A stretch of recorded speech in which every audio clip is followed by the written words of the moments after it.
Finally tonight, the fallout from the Arab revolts on the rest of the world. Margaret Warner reports.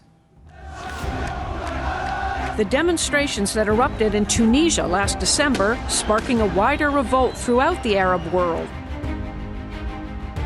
Protests erupted, and in less than a month, on January 14th, Mubarak deposed. Egypt's 18-day revolution defies all expectation. Rarely can a military takeover have been greeted with such enthusiasm as it is on the streets of Cairo.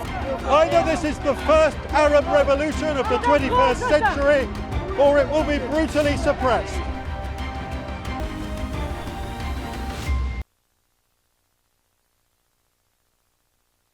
Before everything, let's set the scene.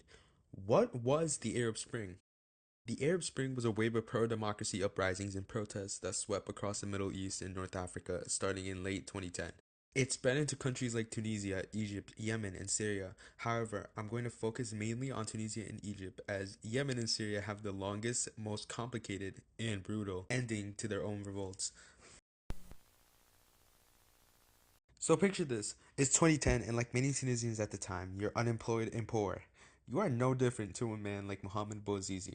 Born to an extremely poor family in a small town in Tunisia, he had to work various jobs by the age of 10 and had to drop out of high school to make some money for himself and his poor family. Running out of options to make money, he tried applying to the army but was refused, and he experienced the same thing with other jobs. Bouazizi was left with no other choice but to be a street vendor selling produce in the streets of Sidi Bouzid, his hometown. However, Bouazizi was constantly bothered by police. Local police officers had been picking on Bouazizi for years, ever since he was a child. But remember, he can't afford most things, and so he went on lacking a vendor's permit, leading to him being harassed by the police nearly every day. One of Bouazizi's closest friends, Hajlawi Jaffer, told how, since he was a child, they were mistreating him. He was used to it. I saw him humiliated. Police would take his produce or fine him egregious amounts for running a stall without a permit. It was all too much for him to bear, and on December 17, 2010... Today, Mohamed Bouazizi, a 26-year-old fruit seller in Tunisia, protested his treatment by police and set himself on fire. He later died on January 4, 2011. The news of the self-immolation, this act of protest against the government that failed him, spread faster than anyone could have imagined. And not just because it was shocking, but because it was relatable. Many around the North African region followed with this idea of self-immolation and was inspired by Muhammad. People like Mohsen Boutarif, a father of 2 doing this in Algeria after his challenges with unemployment and housing, and another father of 6, Mamir Lofti, followed. Only 6 months after Bouazizi's death, at least 107 Tunisians set themselves on fire in an act of protest. Within days, the protest spread to other towns and cities across Tunisia. Tunisians chanted, demanded for jobs, justice, and an end to corruption. And for the first time in a long time, they weren't backing down.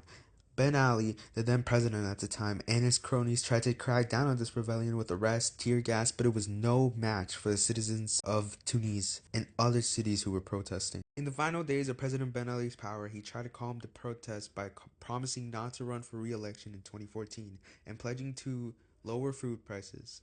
However, this did not work. The people, having had enough, did not care. Ben Ali, scared that his power was quickly going away and more dearly of his life, after 23 years in power, packed his bags and fled to Jeddah in Saudi Arabia. Tunisia's citizens had won thanks to Bouazizi, who, without knowing, started an entire uprising in the North African Middle Eastern world. Tunisia weren't the only ones who were revolting at this time, though. On the other side of North Africa was Egypt, which from 1981 to 2011, Hosni Mubarak ruled the country, and it was looking to give his son the position next. Although the death of Khaled Said, a computer programmer, had looked to change the course for this, on June 6, 2010, Said was chilling inside a cyber cafe in Sidi Gaber, a quaint neighborhood in Alexandria. Then, 2 detectives from the local police came in and beat Said and bashed his head against the staircase and more.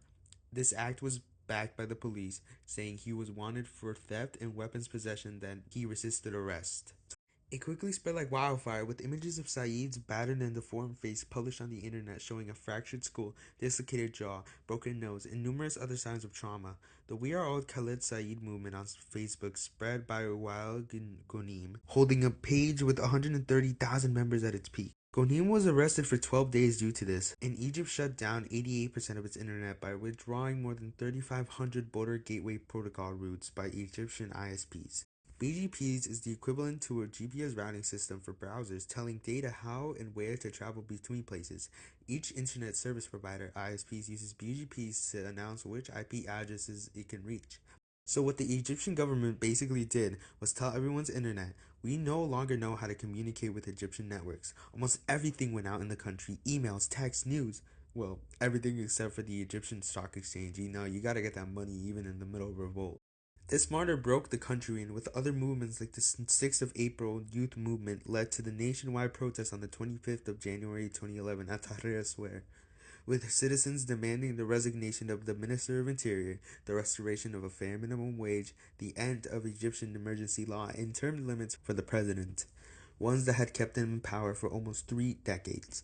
Though none of these protests were as huge as the March of the Millions, where Egypt protesters called for a 1,000,000-man march from Cairo's Tahrir Square to the presidential palace in Heliopolis. Although many sources fluctuate with the actual number of people who protested, it's safe to assume that the mass capacity of 250,000 people for Tahrir Square was reached.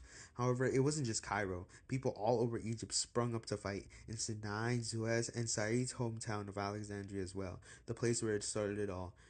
Then, on the 11th of February, more than 2 weeks after the first round of protests, Mubarak resigned. After 30 long years, Egypt freed itself from its regime. Celebrations came everywhere in Egypt. Mubarak fell to Sharm el-Sheikh, where he said he would die there, not really talking to the media after the day of his resignation. But it wasn't over yet. The country had still been in a military-rule government placed upon Mubarak, and the people wanted more control. It was only until May of 2012 where the people voted in the presidential elections, where days after voting, the state of emergency forcibly put by Mubarak to keep power was gone. On June 2nd, he was sentenced to life in prison. On the 24th, the results of the presidential elections finally came out. A 52% vote was won by Mohamed Morsi, winning just by the 48% of votes Ahmed Shafik got.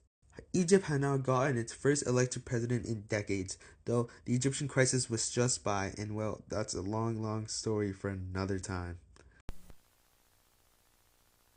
Or perhaps it is a story for now. To say the Arab Spring didn't work is a statement. In places like Tunisia and Egypt, yes, in fact, I would tell you it did work. Well, scrap that. To say the Arab Spring did work really depends. Tunisia, the birth of the Arab Spring.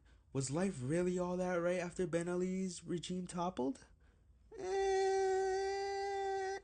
Okay, so yes, by 2014, the country had a new constitution, free elections, and a government that actually represented its people.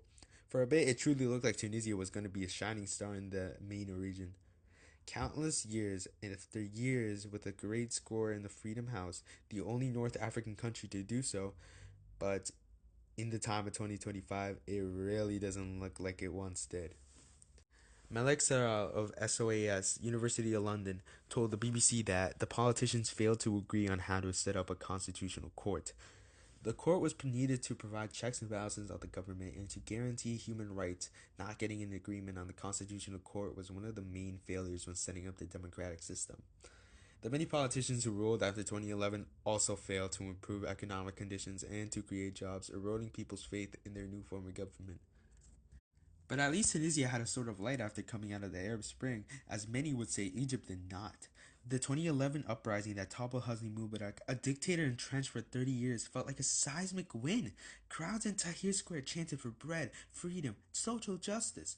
The world watched, hopeful, but here's the thing. Revolutions are messy and counter-revolutions are ruthless. By 2012, Egypt held its first free presidential election, voting in Mohamed Morsi, an Islamist from the Muslim Brotherhood, but his tenure lasted just a year. Critics accused him of authoritarian overreach, sidelining secular voices, and failing to fix a collapsing economy. The military, never truly out of power, seized the moment. In 2013, General Abdel Fattah el-Sisi ousted Morsi in a coup, backed by mass protests, and then the crackdown. El-Sisi's regime jailed tens of thousands of Islamist liberals, journalists, activists, basically anyone who went against him. Dissent became synonymous with terrorism. The 2013 Rabaa massacre, where security forces killed over 100 protesters in a single day, stamped out the last embers of hope. Today, Egypt is more autocratic than under Mubarak. The military dominates the economy, poverty festers, and stability is enforced by brute force. Harvard's Tariq Masood, an expert on Middle Eastern politics, put it bluntly, Egypt's story is the Arab Spring's darkest inversion.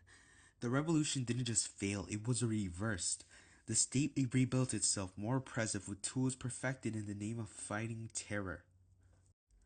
So, did the Arab Spring work in Egypt? If the goal was democracy, the answer's written in the cells of its prisons. But if it's about exposing the tenacity of authoritarianism, well, sound familiar?